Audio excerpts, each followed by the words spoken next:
Magandang araw po, welcome po sa aking channel, Love9 TV. Patalasasan po, meron po ba kayong mga properties na napapabayaan or non-performing assets? Plan nyo ibenta, pero wala kayong oras sa pagbenta nito. Kung ito'y pagkakatiwala nyo po sa amin, tawag lang po kayo sa aking numero, usap po tayo, gawin ko po ng video for free. Yes, libre po, wala po kayong babayaran. Tutulungan pa namin kayong mabenta ang inyong property.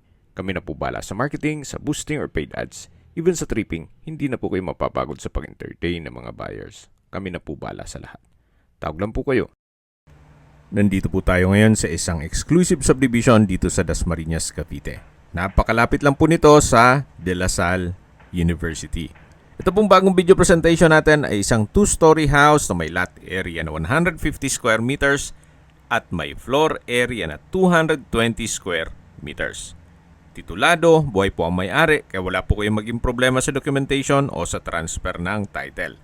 Halos hindi naman po ito natirhan gawa ng nasa ibang bansa po si owner.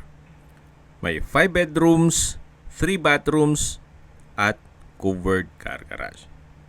Ito pong garahe ay naka-tile flooring at meron pong setback na kung saan papunta yan sa service area.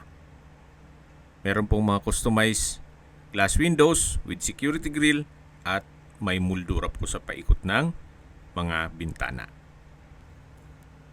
Ito po ulit yung garahe at yan yung main gate, pedestrian gate.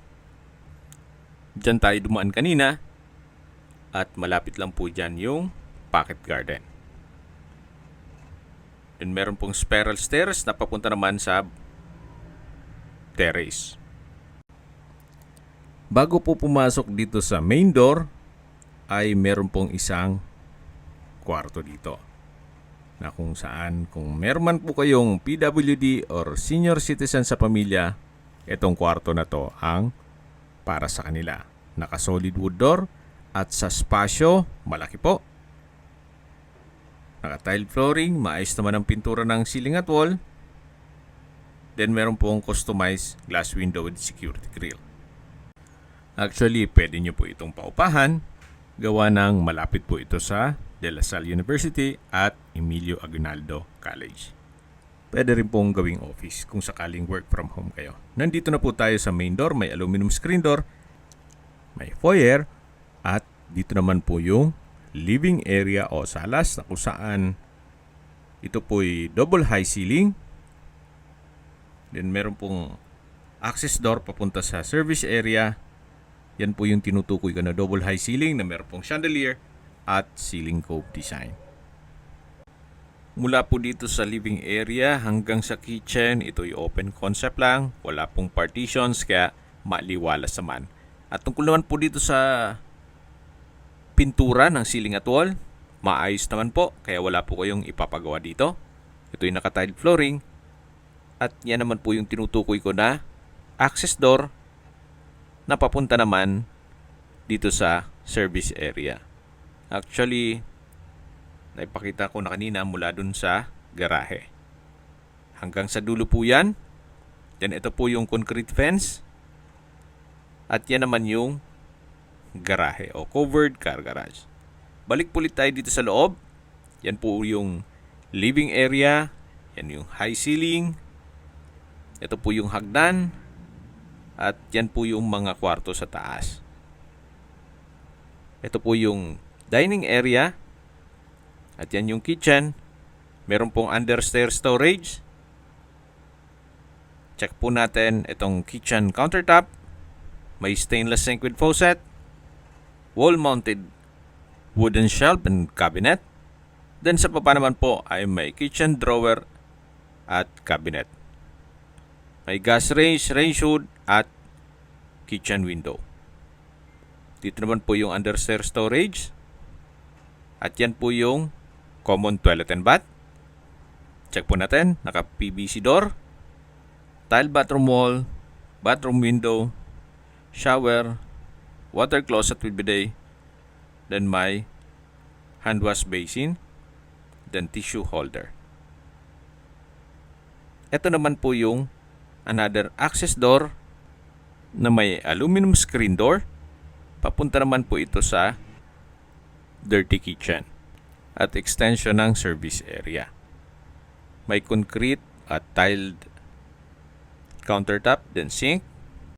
May steel gate naman po. Yan naman yung papunta sa garahe. May restrictions po dito. Kailangan may setback sa likod ng bahay. Balik na po ulit tayo dito sa loob. So yan po yung access door mula dito sa dirty kitchen o service area. At ito naman po yung formal kitchen. Dito naman yung dining area, sa dulo po yung living area. Yung likod po ng customized glass window dito sa living area, yan na po yung garahe. Ito naman po yung pangalawang kwarto. Kadugtong lang po ito nung first bedroom. Malaki din po ang spasyo nito. Naka-ceiling cove design, tiled flooring, then may nakaabang na rin na butas para sa window type aircon, at may sariling toilet and bath. Dito po yung shower area. Naka-tile bathroom wall, may hot shower set, then wall-mounted towel holder, at naka-glass blocks po. Dito naman sa kabila ay yung banyo. May water closet with bidet, hand wash basin, towel holder, at naka-tile bathroom wall. Ito po yung toilet and bath ng second bedroom.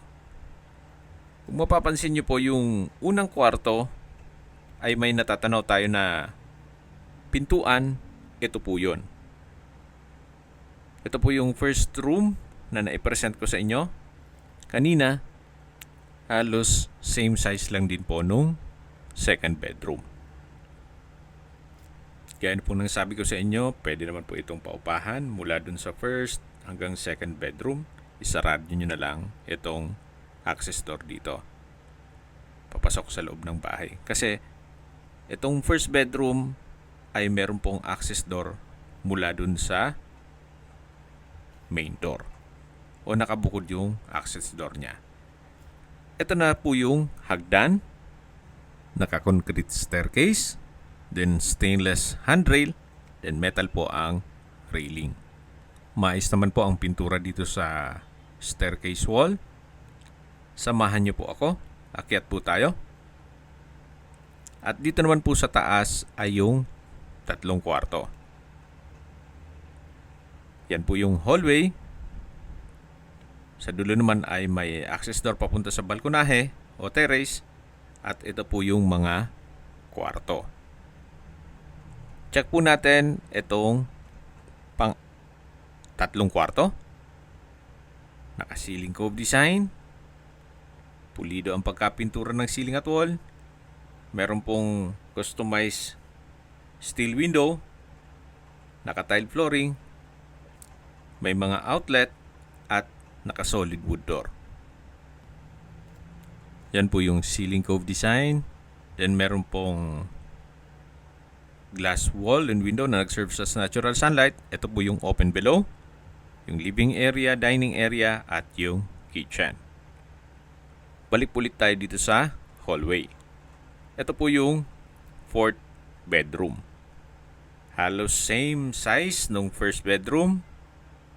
Same design ng ceiling. Naka-ceiling cove design with pin lamps. At wooden design ng tile flooring. Naka-solid wood door na rin po. Ito na po yung fourth bedroom. Same size with third, fourth. Then meron pong ceiling cove design. Then pin lamps. At ito naman po yung common toilet and bath dito sa second floor. May water closet, shower, at hand wash basin. Okay, labas na po tayo. Yan po ulit yung open below. Yung kitchen, dining area, at yung living area. Balik po ulit dito sa hallway.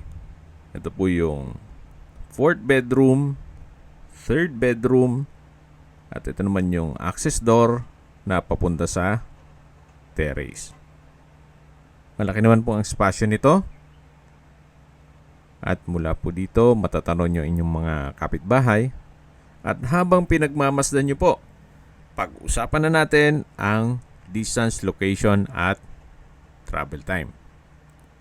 Mula po sa De La Salle Dasmariñas Campus, ang distance is 1.5 kilometers at ang travel time is 5 minutes. Mula naman po sa Emilio Aguinaldo College at De La Salle Medical Center, ang distance is 2.2 kilometers at ang travel time is 7 minutes. Mula naman po sa Public Market, ito'y walking distance lang po. Mga 3 to 5 minutes walk, nasa Public Market na kayo. At mula naman po sa Windward Subdivision, na kung saan mayroon pong access ng Villar City na connecting MCX, SLEX, Skyway all the way to North Luzon Expressway at ibang parte ng Metro Manila. Mula naman po sa Walter Mart, ang distance is 3.1 kilometers at ang travel time is 11 minutes. Mula naman po sa Manila o sa airport, ang distance is 27.9 kilometers at ang travel time is 1 hour and 4 minutes. At mula naman po sa Robinsons Mall at SM Dasma at Asia Medic Hospital, ang distance is 6.4 kilometers at ang travel time is 19 minutes. Yan po yung lagi kong binabanggit sa aking video na dapat nyo i-consider sa pagharap ng property yung meron pong malapit na hospital. Hindi ko naman po sinasabing sakitin kayo. Yan man po for emergency purpose lang naman. Okay, sa presyo na po tayo. Binebenta po ito ni owner sa halagang 7.8 million pesos net. Kung sakali man po na may mga katanungan kayo, tawag lang po kayo sa aking numero. Sa mga kababayan naman natin nasa ibang bansa, meron po akong WhatsApp, Viber at Telegram. Same number lang po, 0917-316-3399.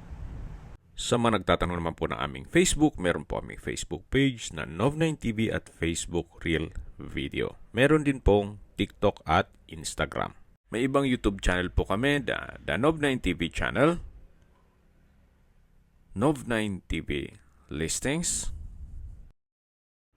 Nov9TV On The Spot, Nov9TV Updates, at Nov9TV House Rental. Sana po naibigyan nyo ang video presentation. Paki-like and subscribe na lang po sa aking channel para ma-update din po kayo sa aking future listings. Kung sakali po hanap nyo yung mas malaking sukat ng lupa, meron din po kami ibang listings na pwede nyong pagpilian. Huwag po kayong mag-atubiling tumawag sa amin. Then, let us know your budget para malaman namin kung anong property pwede naming ilog sa inyo. Sa lahat pong viewers, subscriber at nagtiwala po sa amin, salamat po sa suporta. Ingat po kayo lagi at yung pamilya. Maraming salamat po.